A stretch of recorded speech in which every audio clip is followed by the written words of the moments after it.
ሰላምና ጤና በያላችሁበት ይድረሳችሁ ውድን የተከበራችሁ ቤተሰቦቻችን እንደምን አላችሁልን? ከሁለተኛው የዩቲዩብ ቻናላችን አዲስ ስፖርት ልዩ የተለያዩ ስፖርታዊ ጉዳዮችን ልናካፍላችሁ እነሆ ዳግም ተገናኘን።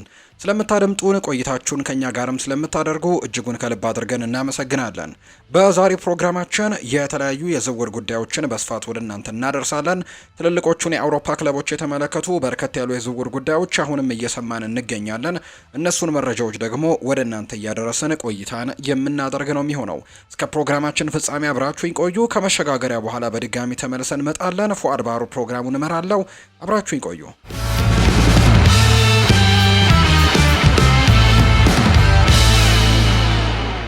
የቸልሲ አዲሱ ፈራሚ በሀገሩ ልጅ ተሞካሸ። የቀድሞ የቸልሲ ተጫዋች ዊሊያን ወደ ቸልሲ ሄደው ኤስቴቫኦ ዊሊያንን ከባርሴሎናው ላሚን ያማል ጋር አወዳድሮታል። ብራዚላዊ ወጣት አቅምና ተመሳሳይ ዘይቤ እንዳለው ተናግሯል። ዊሊያን ለኢኤስፒኤን ሲናገርም ኤስቴቫኦ በፕሪሚየር ሊግ ትልቅ ስኬት ሊያስመዘግብ እንደሚችል ተናግሯል። ብራዚላዊው ቸልሲ ዋንጫዎችን እንዲያሸንፍም ይረዳዋል ብሎ ያምናል። ምንም ጥርጥር የለኝም፣ ብዙ አቅም ያለው ተጫዋች ነው፣ ብዙ ጥራት ያለው ነው። ተጫዋቹ አሁንም በጣም ወጣት ነው። ነገር ግን እንደ ላሚን ያማል ባለው ትልቅ አቅም ተመሳሳይ ዘይቤም አላቸው። እንግሊዝ ውስጥ ለቸልሲ በመጫወቱም በጣም ስኬታማ እንደሚሆንም ተስፋ አደርጋለሁ ሲል ነው የቀድሞ የቸልሲ ተጫዋች ዊሊያን ሀሳቡን የሰጠው። በስታንፈርድ ብሪጅ ብዙ ዋንጫዎችን ማንሳት ይችላል። በቸልሲ ማሊያም ብዙ ጎሎችን ያስቆጥራል። ወጣት ተጫዋችና በጣም ጎበዝ ነው። እሱ እንደ ላሚን ያማል አይነት ነው። በቅርብ ጊዜ ውስጥም በእግር ኳስ ውስጥ ትልቅ ኮከብ ይሆናል። በጣም ተስፋ ሰጪ ነው። ገና 17 ዓመቱ ነው። ለፓልሜራስ በዓለም ክለቦች ዋንጫ ተጫውቶ ከዛም ቸልሲን ይቀላቀላል። ቸልሲ ባለፈው ክረምት ኤስቴቫኦ ዊሊያንን አስፈርሟል። እናም የክንፍ አጥቂው ከፊፋ የዓለም ክለቦች ዋንጫ በኋላ ሊቀላቀላቸው ነው። በአሁኑ ጊዜ በዩናይትድ ስቴትስ በሚካሄደው ውድድር ከፓልሜራስ ጋር ይገኝ ነበር። የቸልሲ አዲሱ ፈራሚ ከኔማር ቀጥሎ ምርጡ ባለተሰጥኦ ነው ሲልም የፓልሜራስ አካዳሚ ኃላፊ ተናግሯል። የፓልሜራስ አካዳሚ ኃላፊ ጃኦ ፓውሎ ለቢቢሲ እንደተናገሩት ኤስቴቫኦ ዊሊያን ከኔማር ቀጥሎ የብራዚል ምርጥ ባለተሰጥኦ ነው ብለው አሞካሽተውታል። የክንፍ ተጫዋቹን እንደ ሪያል ማድሪዱ ኤንድሪክ ጠንካራ አይደለም፣ ነገር ግን ወጣቱ ወደ ፕሪሚየር ሊግ ከመግባቱ በፊት በሳል መሆን እንዳለበትም ጭምር ነው የሚያምኑት። ኤስቴቫኦ ከኔማር በኋላ ከብራዚል እግር ኳስ የወጣ ምርጡ ተጫዋች ነው። እሱን ስትመለከቱ ትወዱታላችሁ። አስቀድሞ በቴክኒካል ይማርካል፣ ነገር ግን ልክ እንደ ኔማር በህይወት ውስጥ ገና በአካል አልደረሰም። እናም እንደ ኤንድሪክም ጠንካራ ስላልሆነ አሁንም ብዙ ማዳበር ይችላል። ቸልሲዎች ባለፈው ክረምት ዊሊያንን ከፓልሜራስ ለማስፈረም 56 ሚሊዮን ፓውንድም ከፍለዋል። በብራዚል ውስጥም በእግር ኳስ ተጫዋቾች ላይ በተቀመጡት ህጎች ምክንያት ወደ ፕሪሚየር ሊጉ ለመቀላቀል 18 ዓመት እስኪሞላው ድረስ መጠበቅ ነበረበትም ነው እየተባለ የሚገኘው። አርሰናል ለተከላካዩ የቀረበውን ጥያቄ ውድቅ አደረገው። አርሰናል በክረምቱ የዝውውር መስኮት ሪካርዶ ካላፊዮሪን እንዲሸጥ ከኤሲ ሚላን የቀረበለትን ጥያቄ ውድቅ ማድረጉን ተዘግቧል። ካላፊዮሪ አርሰናሎች ከቦሎኝ የተቀላቀለው ባሳለፍነው ክረምት በ45 ሚሊዮን ዩሮ ሂሳብ ነበር። ነገር ግን ከአንድ ዓመት ቆይታ በኋላ ተጫዋቹ ከመልቀቅ ጋር ስሙ መነሳት ጀምሮ ነበር። በኤምሬትስ ስቴዲየም የመጀመሪያ ዓመቱ በጉዳት ምክንያት በውድድር ዘመኑ 29 ጨዋታዎችን ብቻ እንዲሁ እንዳደረገ የምናስታውሰው ጉዳይ ነው። እንግዲህ ጣሊያናዊው ተጫዋች ባደረጋቸው ጨዋታዎችም ማስደንቋል። እንደ ሚረር ዘገባ ከሆነ ኤሲ ሚላን ሪካርዶ ካላፊዮሬን ወደ ጣሊያን የመመለስ ፍላጎትን ማሳይተዋል። ነገር ግን አካሄዳቸው ወዲያውኑ በአርሰናል ውድቅ ተደርጓል። በተጨማሪም የ23 ዓመቱ ተጫዋች በሰሜን ለንደኑ ክለብ መቀጠል እንደሚፈልግ ይታመናል። ለዚህም የሴሪኤው ግዙፍ ክለብ ትኩረታቸውን ወደ ኦሌግዛንደር ዚንቼንኮ ማዞራቸውን የተሰማው አሰልጣኝ ሚኬል አርቴታ ዩክሬናዊውን የግራ መስመር ተከላካይ ክለቡን እንዲለቅ መፍቀዱ የሚታወስ ነው። ዚንቼንኮ ከማንቸስተር ሲቲ መዘዋወሩን ተከትሎ በአርሰናል የመጀመሪያ የውድድር ዘመን የአርሰናል ቋሚ ተሰላፊም ነበር። ነገር ግን በ2024-25 የውድድር ዘመን በአካዳሚ ምርቁ ማይልስ ሉዊስ ስኬሊ ቦታውን አጥቷል። ሉዊስ ስኬሊ ለሚኬል አርቴታ በግራ ተከላካይነት ቦታ ላይ የመጀመሪያ ምርጫ የሆነ ሲመስል ሪካርዶ ካላፊዮሪም ከወጣቱ ተከላካይ ጋር ትልቅ ፉክክር ይገጥመዋል። ካላፊዮሪ በኤምሬትስ ስቴዲየም ያለው የአሁኑ ኮንትራት እስከ 2029 ክረምት ድረስም የሚቆይ ይሆናል። ከአሁን በፊት ሪካርዶ ካላፊዮሪ ከኤምሬትስ ስቴዲየም መልቀቅ ጋር የተያዘውን ወሬ አስተባብሎ ነበር። የጨዋታ ጊዜ ውስን ቢሆንም ካላፊዮሪ በተጠናቀቀው የውድድር ዓመት 1497 ደቂቃዎችን በመጫወት ለአርሰናሎች 5 ጎሎችንም ማስቆጠር ችሏል። የማንቸስተር ሲቲ አዲሱ ፈራሚ ከኢልካይ ጎንደዋን ብዙ ነገሮችን እማራለሁ ብሏል። አዲሱ የማንቸስተር ሲቲ አማካይ ቲያኒ ራይንደርስ በኢቲሃድ ከኢልካይ ጎንደዋን ለመማር ፍላጎት እንዳለው ነው የገለጸው። ሆላንዳዊው በ2024/25 የውድድር ዓመት ለኤሲ ሚላን በሚያስደንቅ ሁኔታ በግሉ ጥሩ ዓመትን አሳልፎ ነበር። ለራሶነሪዎቹ በ54 ጨዋታዎች 15 ጎሎችንና 5 አሲስቶችን አድርጓል። የተጫዋቹ አቅም ሲቲዎች በዚህ ወር መጀመሪያ ላይ ለፊርማው 46.5 ሚሊዮን ፓውንድም እንዲከፍሉ አስገድዷቸዋል። የእንግሊዙ ቡድን በዚህ ክረምት በገበያው ላይ ንቁ ተሳትፎን አድርጓል። ከቲያኒ ራይንደርስ በተጨማሪ እንዲሁም ሮያን ሸርኪ፣ ሮያን አይትኑሪ እንዲሁም ማርከስ ቤትኔሊም ደግሞ ማስፈረማቸው የሚታወስ ነው። ራይንደርስ በማንቸስተር ሲቲ ኢልካይ ጎንዶዋንን ለመምሰል ፍላጎት እንዳለው ገልጸዋል። የኬቨን ደብሮይና ቪዲዮዎችን ብዙ ጊዜ ተመለከትኩ፣ ነገር ግን ኢልካይ ጎንዶዋን ብዙ መማር የምችልበት ሰው ነው። እሱ በአቅራቢያው ማየት ጥሩ ነገር ነው፣ እናም ደግሞ የሚያደርገውን መንገድ ማየት ደግሞ ጥሩ ነው ሲል ቲያኒ ራይንደርስ ይናገራል። እኔ ከኤሲ ሚላን ጋር ባለፈው የውድድር ዘመን ያደረግኩት ነገር የበለጠ ውጤታማ ሆኜ ነበር። እንደ አማካይ ጎሎችን ማስቆጠር በጣም አስፈላጊ ነው። እናም ምን የምፈልገው እሱ ነው። የኔ ቦታ 8 ቁጥር ቦታ ላይ ነው። እናም ደግሞ ለዚህ ነው እሱን የምፈልገው። አሁን ላይ በ8 ቁጥር ቦታ መጫወት እንዳለብኝ ለማሳየትም የተቻለኝን ሁሉ ማድረግ አለብኝ። በሲቲ ማሊያ ለመጫወት በጣም ጓጓለው። ፕሪሚየር ሊግ እንዴት እንደሆነ ከብዙ ባልደረቦቼ በብሔራዊ ቡድን ሰምቻለሁም ብሏል። ኤልካይ ጎንዶዋን በበኩሉ በእግር ኳስ ህይወቱም የመጨረሻ ምዕራፍ ላይ ነው። ነገር ግን የማንቸስተር ሲቲ ቁልፍ ሰው ነው። የ34 ዓመቱ ተጫዋች እስካሁን ለሲቲዝንስ ባደረጋቸው 354 ጨዋታዎች 63 ጎሎችንና 46 አሲስቶችን አስመዝግቧል። ነገር ግን ጎንዶዋን በክረምት የሚለቅበት እድል ሰፊ ነው። ተጫዋቹ ወደ ቱርክም ሊያመራ የሚችልበት እድል እንዳለ ነው ዘገባዎች አሁን ላይ እየሰፈሩ የሚገኙት። ማርከስ ራሽፎርድ አዲስ ፈላጊ ክለብ አግኝቷል። ቶተንሃም ሆትስፐርስ የማንቸስተር ዩናይትድን ኮከብ ማርከስ ራሽፎርድን በክረምቱ የብሬንትፈርዱን ተጫዋች ብሪያን ኢምቤሞን ማስፈረም ስላልቻሉ ለማስፈረም ይፈልጋሉ። ከሰኔ ወር መጀመሪያ ጀምሮ ብሪያን ኢምቤሞ የማንቸስተር ዩናይትድ ጋር ተገናኝተዋል። ተጫዋቹም ወደ ማንቸስተር ለመፈረምም ፍቃዱን ሰጥቷል። ዩናይትዶች ከብሬንትፈርድ ውድቅ በተደረገበት የመክፈቻ ጥያቄ አቅርበው ነበር። ነገር ግን አሁንም የተሻሻለ ጥያቄን አቅርበዋል። አሁን ላይ ከቼንድ ኦፍ ሳይድ እንደዘገበው ቶተንሃም በቅርብ ጊዜ ውስጥ በማርከስ ራሽፎርድ ዝውውር ውስጥ የመግባት ፍላጎት አላቸው። ባርሴሎና፣ ባየር ሚኒክ፣ ኢንተር ሚላን፣ አስተን ቪላና ኒውካስል ዩናይትድ እንግሊዛዊውን ወደ ቡድናቸው ለመጨመር ይፈልጋሉ። ከማንቸስተር ዩናይትድ አሰልጣኝ ሩበን አሞሪም ጋር ጥሩ ግንኙነት የለውም የተባለው ራሽፎርድ በዚህ ክረምትም ማንቸስተር ዩናይትድን እንደሚለቅ ይጠበቃል። የልጅነት ክለቡን ለመልቀቅም ደሞዙን ለመቀነስ ፍቃደኛ እንደሚሆን ነው የሚታመነው። ባለፈው የውድድር ዘመን ራሽፎርድ ለማንቸስተር ዩናይትድ በ24 ጨዋታዎች 7 ግቦችንና 3 አሲስቶችን አስመዝግቧል። በአጭር ጊዜ የውሰት ቆይታ ለአስተን ቪላ ባደረጋቸው 17 አጠቃላይ ጨዋታዎችም 4 ጎሎችንና 6 አሲስቶችን ደግሞ አድርጓል። ራሽፎርድ በቀጣይ ሳምንታት ማንቸስተርን ለቆ የማይወጣ ከሆነ ፕሪሲዝን ከቡድኑ ጋር አብሮ ልምምድ ይጀምራል። ነገር ግን በዚህ ክረምት ቋሚ ዝውውርን መውጣቱ እርግጥ ነው። የራሽፎርድ የረጅም ጊዜ ፈላጊ ባርሴሎና አሁን ትኩረቱን በሉዊስ ዲያዝ እና በኒኮ ዊሊያምስ ላይ እያደረጉ ሲሆን ራሽፎርድ በሌላ ክለብ ደግሞ ኢላማ ውስጥ ይገባል ተብሎ ነው የሚጠበቀው። ኤሲ ሚላን እና ባርሴሎና የተጫዋች ልውውጥ ሊያደርጉ ነው። ኤሲ ሚላን የባርሴሎናውን ተከላካይ ሮናልድ አሮሆን በክረምቱ ለማስፈረምም ራፋኤል ሊያውን የዝውውሩ አካል አድርገው ለማቅረብ አቅደዋል። ራፋኤል ሊያው ላለፉት 2 የክረምት የተጫዋቾች የዝውውር መስኮቶች ከባርሴሎና ጋር ተገናኝቷል። ባርሴሎና አዲስ የግራ ክንፍ ተጫዋች ለማስፈረምም ገበያው ላይ ሲሆን ሉዊስ ዲያስ፣ ማርከስ ራሽፎርድ፣ ኒኮ ዊሊያምስ ኢላማ አድርገዋቸዋል። ይህ በእንዲህ እንዳለ ሮናልድ አሮሆ በዚህ ዓመት ኮንትራቱ እንግዲህ ቢያደሰም ለመልቀቅ ክፍት እንደሆኑ ተነግሯል። ይህ በእንዲህ እንዳለ ራፋኤል ሊያው ከኤሲ ሚላን ጋርም ጥሩ የውድድር ዘመንን ያሳለፈ ሲሆን በሁሉም ውድድሮችም 50 ጨዋታዎችን አድርገው 12 ጎሎችን ሲያስቆጥር 13 አሲስቶችን ማድረግ ችሏል። ፖርቱጋላዊው የረጅም ጊዜ ባርሴሎና ኢላማ ሆኖ ቆይቷል። እናም ደግሞ የመቀየር ውል ለሁለቱም ቡድኖች አዋጭ ይሆናል ተብሎ ነው የሚታሰበው። ሙንዶ ዲፖርቲቮ እንዳለው ከሆነ ኤሲ ሚላን የባርሴሎናውን የመሃል ተከላካይ ሮናልድ አሮሆን ለማስፈረም ፍላጎት አላቸው። እናም ራፋኤል ሊያውንም በተለዋዋጭ ውልም ለማቅረብ ፍቃደኞች ናቸው። ዩራጓዊው ተከላካይ አሁን ባለው ኮንትራት ውስጥም ወሳኝ የሆነ የውል ማፍረሻ እንዳለው ተዘግቧል። ይህም እስከ ጁላይ 15 ድረስም 65 ሚሊዮን ዩሮ የውል ማፍረሻ እንዳለው ነው የሚታወቀው። በሮናልድ አሮሆ ኮንትራት ውስጥም ያለውን ውል ማፍረሻ ባየር ሚኒክ፣ ዩቬንቱስ እና ኤሲ ሚላንን ጨምሮ ፈላጊ ክለቦችን ያነሳሳል። ይህ በእንዲህ እንዳለ ሮናልድ አሮሆ በራፋኤል ሊያኦ መቀየርም የባርሴሎና የግራ ክንፍን ለማጠናከር ጠንካራ የማጥቃት ተስፋንም ያመጣል። ለሚላኖች በኋላ መስመርም ጥሩ ለውጥን ለማምጣት ጥሩ ዝውውር ሊሆንላቸው ይችላል። የካታላኑ ቡድን ወቅታዊ የፋይናንስ ሁኔታን ግምት ውስጥ በማስገባት ከፍተኛ የሆነ ፊርማን ለማድረግም አስቸጋሪ ይሆንባቸዋል። ሃንስ ፍሊክ አሁን ላይ ኤንጎ ማርቲኔዝን እና ፓኦ ኩባርሲን በመሀል ተከላካይነት ቦታ ላይ ማጣመርን ስለሚመርጥ የሮናልድ አሮሆ አስፈላጊነት በክለቡ በእጅጉ ቀንሷል። ስለዚህም የዩራጓይ ኢንተርናሽናል መውጣት ሊሆን እንደሚችል ነው እየተገለጸም የሚገኘው።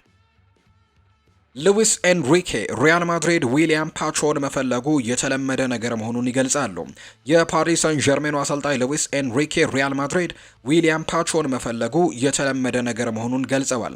የኢኳዶሩ ተከላካይ ባለፈው ክረምት ከአይንትራክ ፍራንክፈርት የፍሬንች ሊግ ሻምፒዮኑን ተቀላቅሏል። እናም በፓርክ ደስ ፕሪንስ ደግሞ እጅግ የተሳካ ዓመትን ማሳለፍ ችሏል።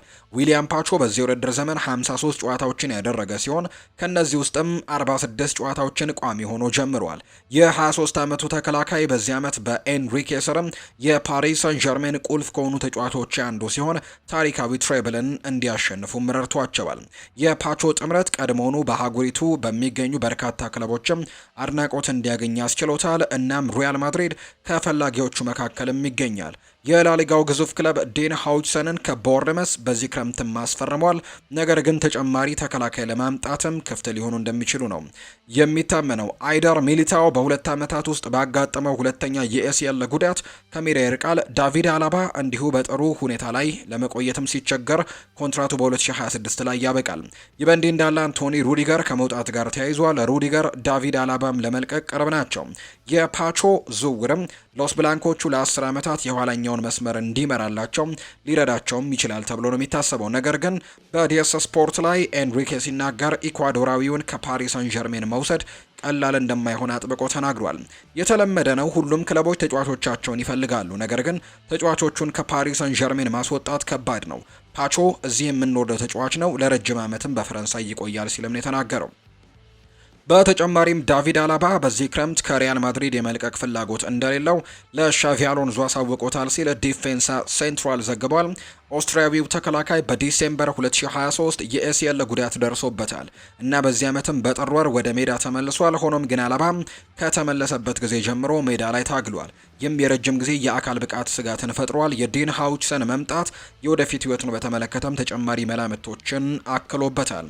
ሆኖም ግን አላባ በማንኛውም አቅም ቢገኝም ለመቆየት እና ደግሞ ሎስ ብላንኮቹን ለመርዳትም ዝግጁ የሆነ ይመስላል። አንጋፋው ተከላካይ ለሻቪ አሎንዞ ተመሳሳይ ነገርን አሳውቋል።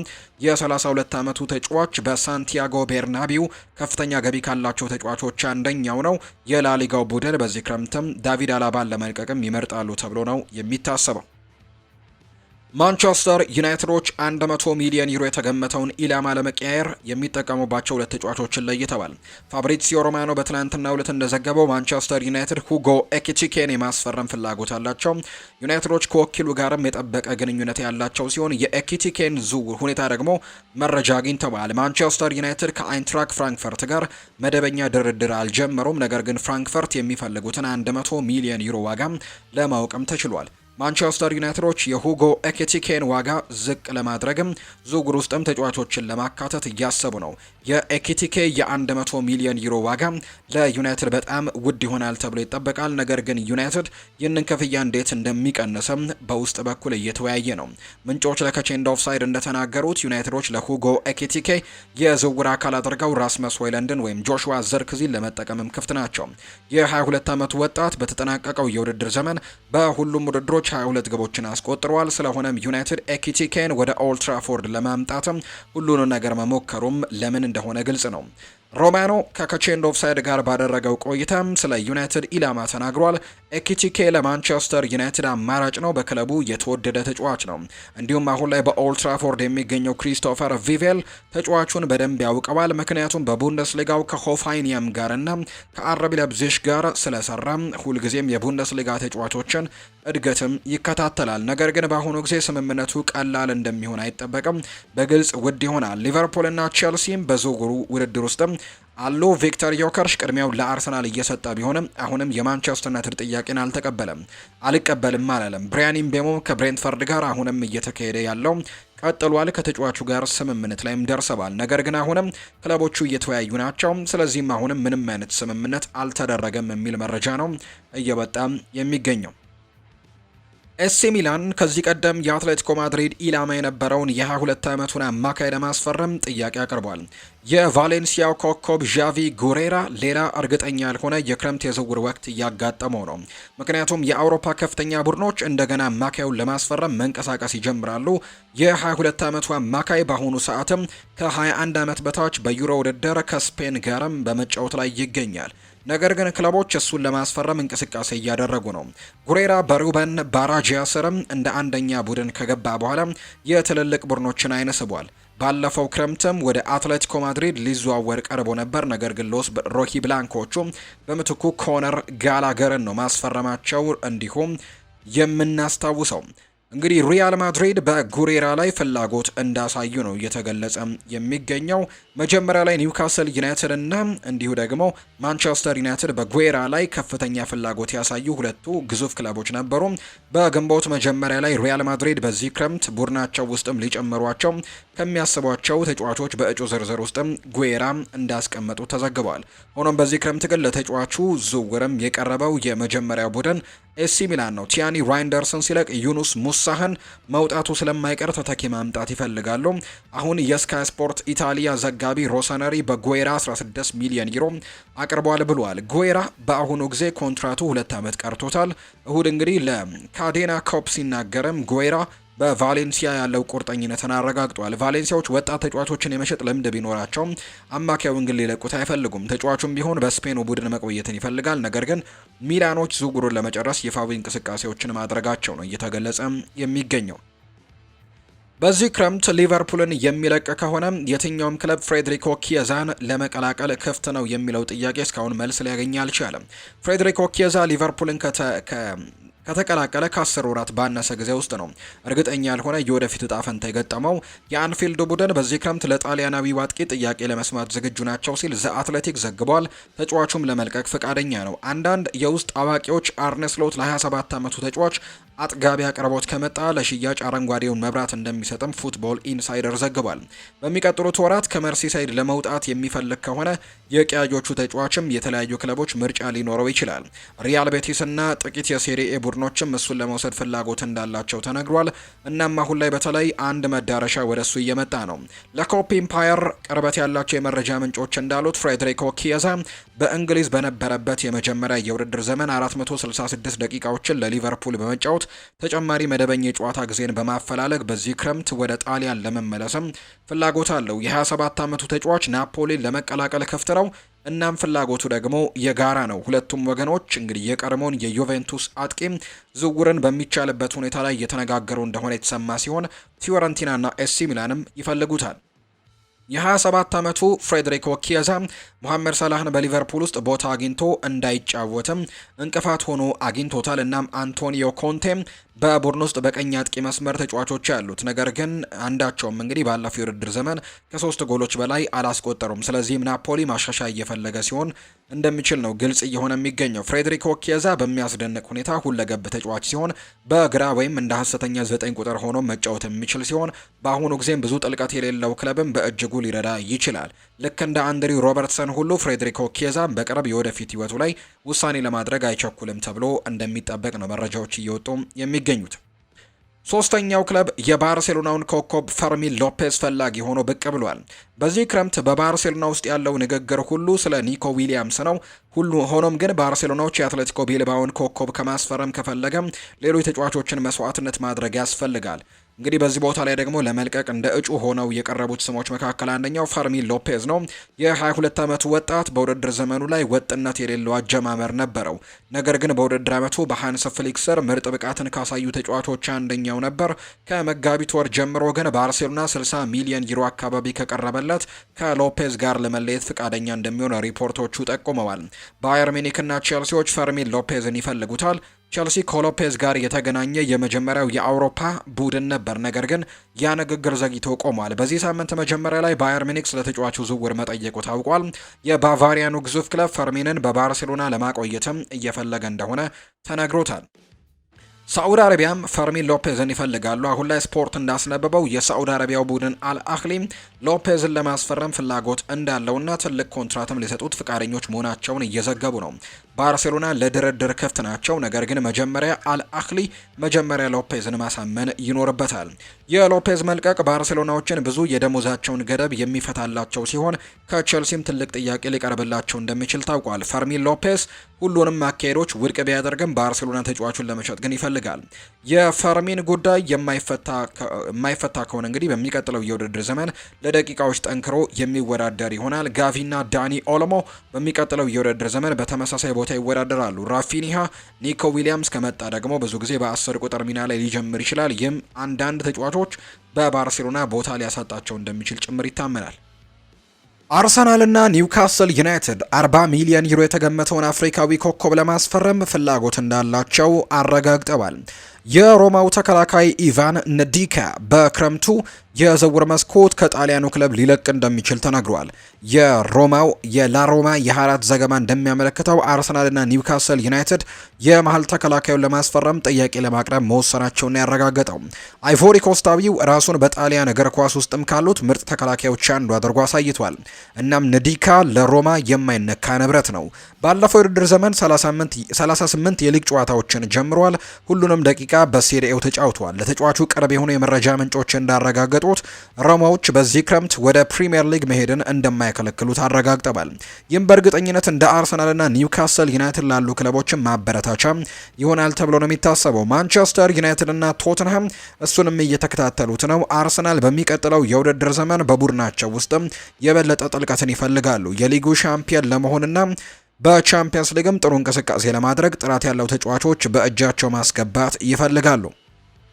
ነዲካ ሚኬል አርቴታን እንደ ዊሊያም ሳሊባ እና ጋብሪኤል ማጋሌሽ ያሉ ቁልፍ ተጫዋቾችን እያፈራረቁ እንዲያጫውቱ ያደርጋቸዋል። በኋላ መስመር የሚኖረው ጥልቀትም አርሰናል ተጫዋቾችን እንዲያፈራርቁና ቡድኑን ከጉዳት ነጻ የሆኑ ተጫዋቾችን እንዲይዝም ያስችለዋል። ይህ በእንዲህ እንዳለ የሮማ ተከላካይ ወደ አንድ ትልቅ ክለብም ለመሄድ ይፈልጋል። በተመሳሳይ ኒውካስልም አስደሳች ፕሮጀክት ስላላቸው ለነዲካ ጥሩ አማራጮች ናቸው። ማክፓይሶቹ ባለፈው የውድድር ዘመን ለጥቃት የተጋለጡ ይመስሉ ነበር። እናም ነዲካ እንዲሻሻሉም ሊረዳቸው ይችላል። ከቦትማን ጋር ጠንካራ አጋርነትን መፍጠር ይችላሉ። ከሁለቱ የእንግሊዝ ክለቦች መካከል የትኛው ከጣሊያኑ ኃያል ክለብ ጋር መስማማት እንደሚችል ወደፊት የሚታይ ይሆናል። ነገር ግን ተከላካዩ በክረምትም ወደ አንዱ የእንግሊዝ ቡድን ማምራቱ አይቀርም። ሮማ ተጫዋቹ ላይ 40 ሚሊዮን ዩሮ ለጥፎበታል ነው የተባለው።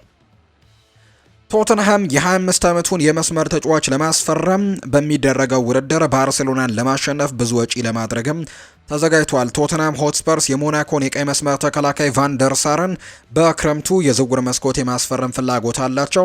የ25 ዓመቱ ተጫዋች ከዚህ ቀደም ወደ ፕሪሚየር ሊግ መዘወር ጋር ስሙ ተያይዞ የነበረ ሲሆን በባርሴሎናም ፍላጎት ላይ ይገኛል። እንደ ዩኦል ዘገባ ከሆነ ቶተንሃሞች ተጫዋቹን ለማስፈረም ውድድሩን ለማሸነፍም ብዙ ወጪ ለማድረግም ወስነዋል። ቫንደርሰን ከሊቨርፑል ጋር ተያይዟል። ይህ በእንዲህ እንዳለም ቶተንሃሞችም የረጅም ጊዜ አድናቂዎቹ ናቸው።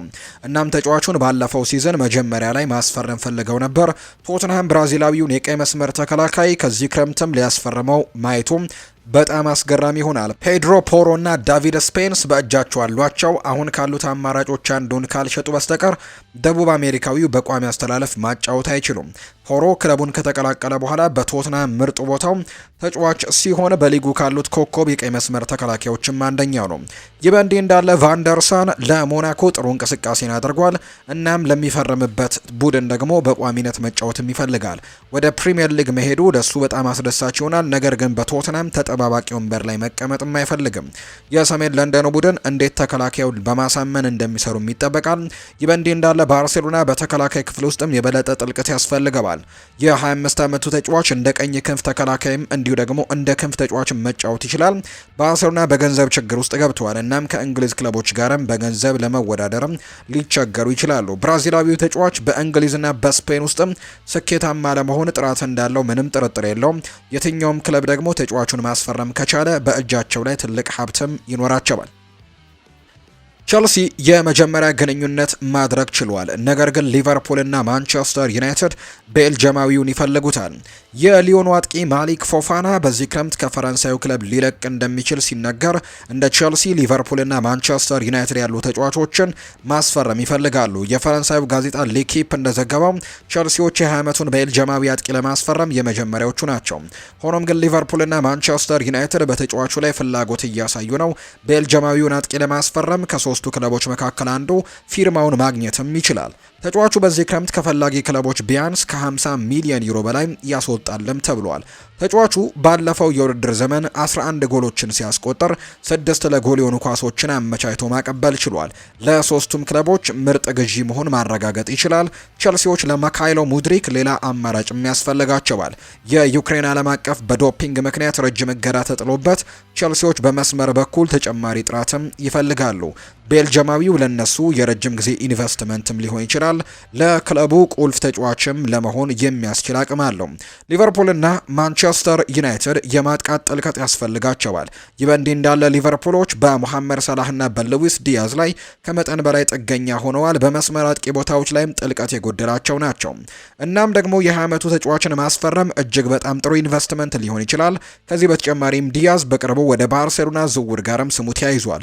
ማንቸስተር ዩናይትድን በተመለከተ በዚህ ክረምት ጄደን ሳንቾን፣ ማርከስ ራሽፈርድን እንዲሁ ደግሞ አንቶኒን በቋሚነት ይሸጣሉ ተብሎ ነው የሚጠበቀው። ሶስቱንም ተጫዋቾች እንግዲህ መተካት አለባቸው። ከአንድ በላይ ደግሞ አጥቂ እንግዲህ ክፍል ተጫዋች ማስፈረም በዚህ ክረምት ዝርዝራቸው ውስጥ የሚገኝ ነው። ይህ በእንዲህ እንዳለ ቤልጅማዊ ወደ አንድ ትልቅ ክለብም የመቀላቀል ሀሳብ ሊስበው ይችላል። ወደ ፕሪሚየር ሊግም መሄድ ደግሞ ለሱ በጣም አስደሳች ይሆናል። በእንግሊዝ ውስጥም ምርጡን ሊያመጣ እንደሚችል ነው በርካቶች እየገመቱለት የሚገኘው።